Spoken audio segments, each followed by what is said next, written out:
ঈমানের পথে অবিচল থেকে আমার মরণ যেন হয়।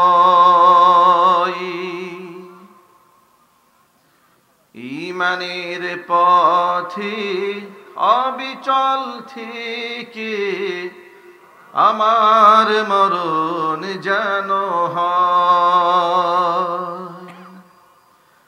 তোমারই কাছে মিনতি আমার, তোমারই কাছে মিনতি আমার, মহামহিম দয়াময়।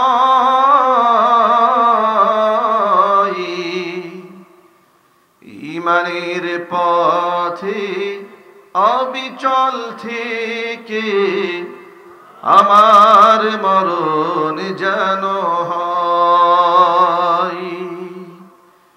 ঈমানের পথে অবিচল থেকে আমার মরণ যেন হয়। সকলেই বলুন আল্লাহুম্মা আমিন। সম্মানিত ব্যক্তিদেরকে যারা বেইজ্জত করেছে, আল্লাহ রাব্বুল আলামিন অপমানিত করে, লাঞ্ছিত করে চোরের মতো দেশ থেকে তাড়িয়ে দিয়েছে, কষ্ট দিয়েছিল, তাদের বিরুদ্ধে আমি যেন তলোয়ার ধারণ করতে পারি, নবীর দুশমনদের বিরুদ্ধে আমি লড়তে লড়তে যেন আমি শহীদ হয়ে যেতে পারি। আর যদি মুসলমানদের সাথে মক্কার মুশরিকদের জিহাদ বাকি না থাকে, তাহলে আল্লাহ তোমার কাছে আমার দরখাস্ত, এই আঘাতেই যেন আমি শহীদ হয়ে যাই। আল্লাহর নবী তাকে রক্তাক্ত অবস্থায় ঘরের মধ্যে রেখে নিজের ঘরে আসলেন। কিছুক্ষণ পরে জিবরাইল আলাইহিস সালাতু ওয়াস সালাম আগমন করলেন, মাথার মধ্যে রেশমি রুমাল দিয়ে পাগড়ি পরা। সুবহানাল্লাহ কোন, আরো কোন জোরে কোন সুবহানাল্লাহ। রেশমের কাপড়ের পাগড়ি পরে জিবরাইল আসছে, এসে বলে, ইয়া রাসূলুল্লাহ, মান মাতা মিন উম্মাতিক, আপনার উম্মতের মধ্যে আজকে কোন ব্যক্তি মারা গেছে? নবীজি সাল্লাল্লাহু আলাইহি সাল্লাম বললেন, আমি তো জানি না কে মারা গেছে। জিবরাইল বললেন, আজকে যিনি মারা গেছেন তার রূহটা যখন ফেরেশতারা আসমানে নিয়ে গেছে, ফেরেশতারা তার রূহ নিয়ে, আত্মা নিয়ে এমন এক একজনের প্রতিযোগিতামূলকভাবে স্পর্শ করা শুরু করেছে, আল্লাহ পাকের আরশ পর্যন্ত কেঁপে উঠেছে। আল্লাহর নবী সাদ বিন মুআজ রাদিয়াল্লাহু তাআলা আনহুর কথা মনে পড়েছে। দৌড়েয়া তিনি যেখানে আহত হয়েছিলেন সেখানে গেলেন, গিয়া দেখলেন সাদ বিন মুআজ রাদিয়াল্লাহু তাআলা আনহুর নিথর দেহটা মাটির সাথে পড়ে আছে, আর তার আত্মাটা বেহেশতের পাখি হইয়া উড়ে গেছে। ভাইরা আমার, একটুখানি আন্দাজ করেন কতগুলো শিক্ষা রয়েছে এখানে। আল্লাহর পথে তারা সাহাবায়ে কেরাম শাহাদাত তামান্না করেছেন, কামনা করেছেন। আরেক দিক থেকে তারা নিজের জীবনের চাইতেও রাসূলুল্লাহকে বেশি ভালোবেসেছেন, নিজের জীবনকে বাজি রেখেছেন, কুফফারদের বিরুদ্ধে লড়াই করার জন্য প্রস্তুত রেখেছেন। আজকে আমার সামনে যারা বসে আছেন সকলে পুরো উদাত্ত আহ্বান, আমার জীবনের চাইতে, আপনাদের জীবনের চাইতে নবীজিকে সবার আগে বেশি প্রাধান্য দিতে হবে। ইনশাআল্লাহ বলেন, আর জোরে বলেন ইনশাআল্লাহ।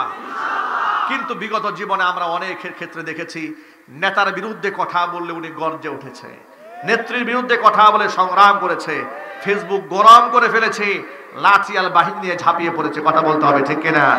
কিন্তু রাসূলুল্লাহর বিরুদ্ধে কথা বলেছে, উনি নীরব ভূমিকা পালন করেছে। কথা বলেন, ঠিক কিনা বলেন?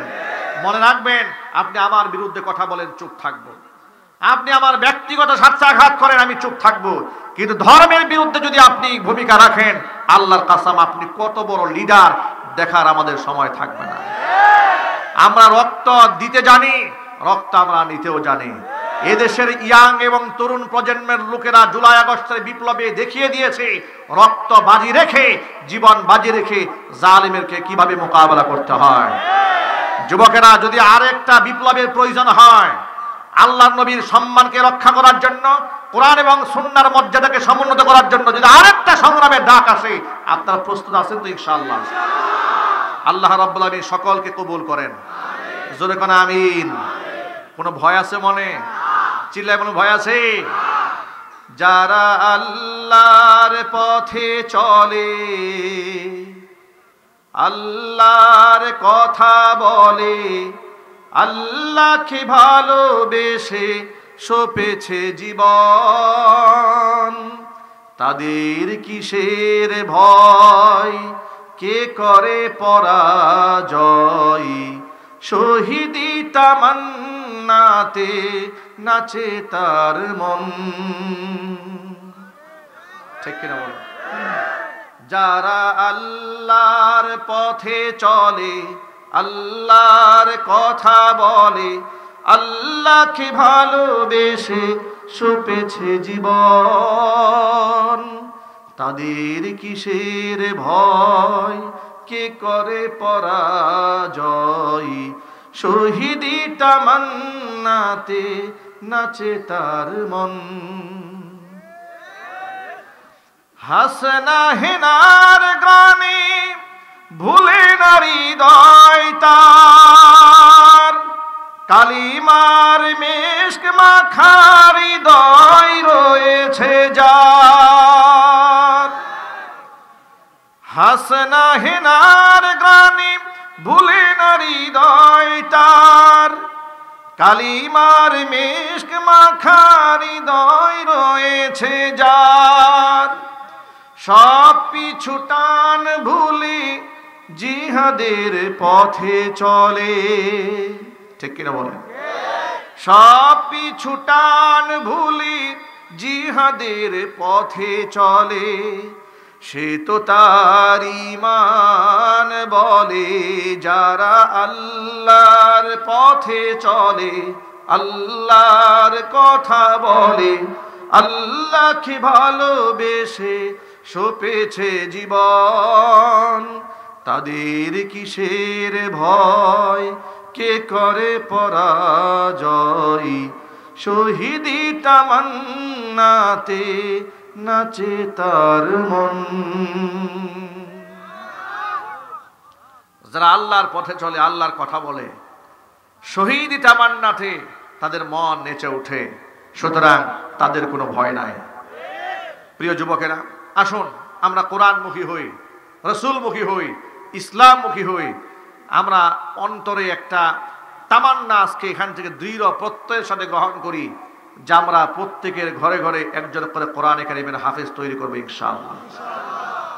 ইচ্ছা আছে তো ভাই? ইনশাআল্লাহ নিয়ত করে ফেলেন, পাক্কা নিয়ত করেন, আল্লাহ তাআলা যেন আমাদের সন্তানদেরকে হাফেজ কোরআন হিসেবে কবুল করেন। আমি আপনাদের জন্য সুসংবাদ দিচ্ছি, আমার একটা লিখিত বই রমজান কেন্দ্রিক লেখা হয়েছিল। অনেকেই বিগত জীবনে এটা গ্রহণ করেছিলেন, অনেকে গ্রহণ করেন নাই। এই বইয়ের রমজানের মাসআলার সাথে সাথে যে সমস্ত ভাই বোনদের ছেলে মেয়ে হয় না, কোরআন সুন্নাহর কিছু আমাল আছে যে আমলগুলো করলে আল্লাহ সন্তান দান করেন। অনেক সময় ছেলে মেয়েদের মেধা কম থাকে, কিছু আমল আছে আল্লাহ মেধা স্মৃতিশক্তি বাড়িয়ে দেন। স্বামী স্ত্রীর মহব্বত না থাকলে কিছু মাসনুন দোয়া আছে, আমল আছে, যেগুলো করলে আল্লাহ তাআলা স্বামী স্ত্রীর মহব্বত বাড়ায় দেন। এই আমলগুলো বইয়ের মধ্যে আছে। যদি সুযোগ হয় দোয়ার পরে আপনারা ড্রাইভারের সাথে, খাদেমের সাহেবের সাথে যোগাযোগ করে, সামনে গাড়ি আছে, গাড়ি থেকে আপনারা নিতে পারবেন, মাত্র 100 টাকা হাদিয়া। উম্মার হেদায়েতের জন্য আল্লাহ তাআলা কিতাবখানা কবুল করেন। চিৎকার দিয়ে এখন আল্লাহুম্মা আমিন। আমি আমার পক্ষ থেকে একটি কিতাব আমাদের আজকের এই প্রোগ্রামের সম্মানিত সভাপতি ক্যাপ্টেন সাহেবকে আমি আমার পক্ষ থেকে এই ছোট্ট একটা কিতাব হাদিয়া দিচ্ছি। আল্লাহ তাআলা কবুল করেন। মাশাআল্লাহ। আর কিতাব আছে? আরেকটা নিয়ে আসো। আমাদের ডক্টর আজকের প্রোগ্রামে যিনি প্রধান অতিথি, আমরা আমাদের পক্ষ থেকে ছোট্ট একটা কিতাব আমাদের রচিত ইনশাআল্লাহ আমরা উপহার দিচ্ছি।